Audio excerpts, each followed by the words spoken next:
আমি মানুষটা এমন ঘাড়তেরা, হাজবেন্ড রান্না করতে বললো একভাবে আর আমি রান্না করলাম অন্যভাবে। দুপুরে রান্না বান্না নিয়েই থাকছে আজকের ভিডিও। আসসালামু আলাইকুম, আমি হ্যাপি টাঙ্গাইল থেকে বলছি। কেমন আছেন সবাই? আশা করি সবাই অনেক ভালো আছেন। আমিও আলহামদুলিল্লাহ অনেক ভালো। চলে আসলাম নতুন দিনে নতুন আরো একটি ডেলি ব্লগ নিয়ে। তাই প্লিজ ভিডিওর শুরুতে একটি লাইক দিয়ে যদি ভিডিওটি ভালো লাগে পুরো ভিডিওর সাথে থাকার চেষ্টা করবেন। রান্না করার আগে যদি সবকিছু কাটাকাটি করে রেডি করে তারপর রান্না করা হয় তাহলে কিন্তু রান্না করতে একদম দেরি লাগে না, তাই না? আমার কিন্তু রান্না করতে ভালোই লাগে, তবে কাটাকাটি করতে একদম ভালো লাগে না। মাঝে মাঝে মনে হয় কেউ যদি কাটাকাটি করে রেডি করে দিত, আমি শুধু বসে বসে রান্না করতাম। তখন আমি ভিডিও না করতাম আর কি, আমার পেজ না ছিল, তখন কিন্তু আমি রান্না করতাম আর কাটাকাটি করতাম আর কি। একটা তরকারি বসিয়ে দিয়ে আরেকটা তরকারির জন্য সবকিছু কাটাকাটি করে নিতাম। এখন যেহেতু ভিডিও করতে হয় এজন্য কিন্তু সবকিছু গুছিয়ে নিয়ে রান্নাটা শুরু করতে হয়। যাই হোক, এখন আসি আসল কথা। আজকে আমার হাজবেন্ড আমাকে বলেছিল এই যে মাছগুলো, বাইম মাছগুলো, এগুলো হচ্ছে ভুনা করে রান্না করার জন্য। আমার হাজবেন্ডের কাছে এই মাছগুলো অনেক পছন্দ। শুধু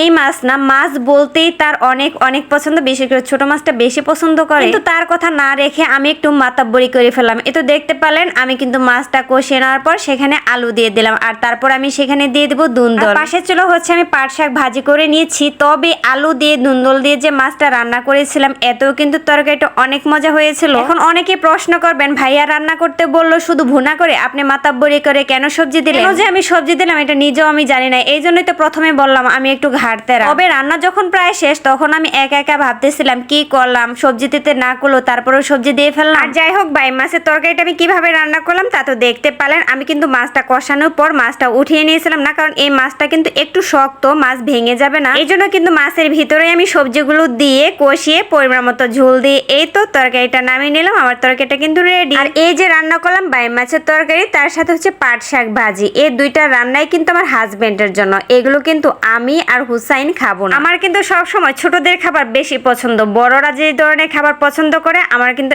একদমই পছন্দ না। আমার বাসায় কিন্তু ছোট বাচ্চা একজন, কিন্তু কোনো ছোটদের কোনো খাবার কিনতে হলে কিন্তু কোনোভাবে আমার হাজবেন্ড একটা কিনতে পারবে না, কিনতে হলে দুইটা কিনতে হবে। আর আমার আর হুসাইনের খাবারের পছন্দ কিন্তু সবসময় একরকম, কিন্তু ওর বাবার পছন্দটা একটু ভিন্ন। আর যাই হোক, এই তো আমার আর হুসাইনের জন্য মুরগি মাংস রান্না করে নিয়েছি। তবে এমনিতে মুরগি মাংসটা রান্না করার সময় আমি ভাজি করে নিই, আজকে আর ভাজি করবো না, একটু তাড়াহুড়ার ভিতরেই ছিলাম। আর আজকে মুরগি মাংসটা রান্না করবো লাউ দিয়ে। একটু লাউ ছিল, লাউটা নষ্ট হয়ে যাচ্ছে, ভাবলাম লাউটা দিয়ে মুরগি মাংসটা রান্না করে নিই। এই তো আমার রান্না কিন্তু রেডি। তারপরে আর ভিডিও করতে ভুলে গিয়েছিলাম রে ভাই। তো দুই রকমের তরকারি, তার সাথে হচ্ছে শাক ভাজি, আমাদের দুপুরে হালকা পাতলা খাবার। যারা যারা এখনো পর্যন্ত আমার ভিডিওর সঙ্গে আছেন তাদেরকে অসংখ্য অসংখ্য ধন্যবাদ। এটা হচ্ছে বিকাল টাইমে, শুক্রবারে পেঁপে এনেছিল অনেকে বাজারে, ভিডিওটা দেখেছেন। পেঁপে অর্ধেক পচা অর্ধেক ভালো ছিল, যে অর্ধেক ভালো ছিল ওই অর্ধেক পেঁপে কেটে নিলাম। পেঁপেটা কিন্তু মাশাআল্লাহ অনেক মিষ্টি ছিল। এই তো দেখেন ফেসবুকে অনেকের দেখি এইভাবে আর কি ভিডিও করতে, এইভাবে করতে নিয়েছিলাম, তবে পারলাম না রে ভাই।